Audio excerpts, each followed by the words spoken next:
देश साजरा करतोय 77वा प्रजासत्ताक दिन। कर्तव्य पथावर भारताचं सामर्थ्य आणि संस्कृती परंपरेचं दर्शन। युरोपियन युनियनच्या अँटोनिया कोस्टा आणि उर्सुला ऑन डेर लेयन मुख्य सोहळ्याचे अतिथी।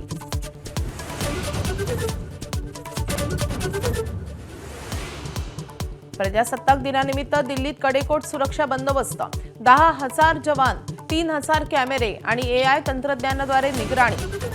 कोणाकोणात पोलिसांचा पहारा।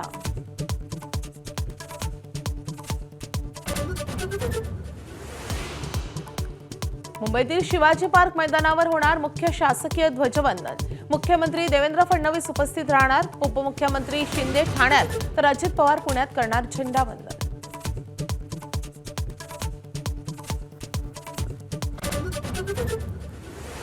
भाजपमधील वरिष्ठांनी परवानगी दिल्यास नामोनिशाण संपून टाकू।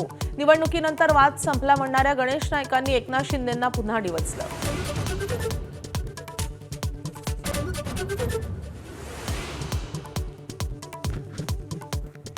साताऱ्याच्या कराड तालुक्यात तब्बल 6,000 कोटींचं ड्रग जप्त।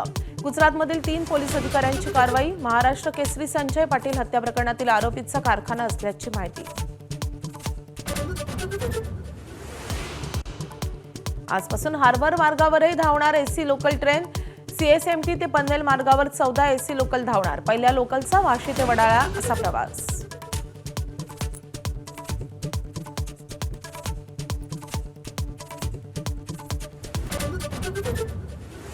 प्रजासत्ताक दिनाच्या पूर्वसंध्येला पद्म पुरस्कारांची घोषणा। महाराष्ट्रातील 15 मंडळींचा गौरव। लोकनाट्य कलाकार रघुवीर खेडकरांसह वारली संगीतकार भिकल्या लाडक्या धिंडा। कृषी क्षेत्रासाठी श्रीरंग लाडांना पद्मश्री पुरस्कारानं सन्मान। अभिनेते धर्मेंद्र यांना मरणोत्तर पद्मविभूषण।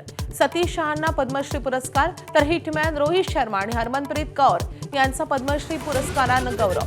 तर गायिका अलका याज्ञिक यांनाही पद्मभूषण पुरस्कार।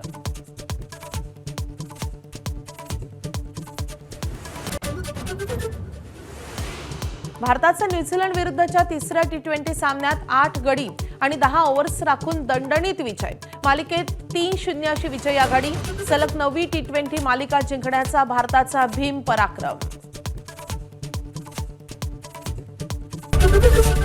ABP माझा, उघडा डोळे बघा नीट।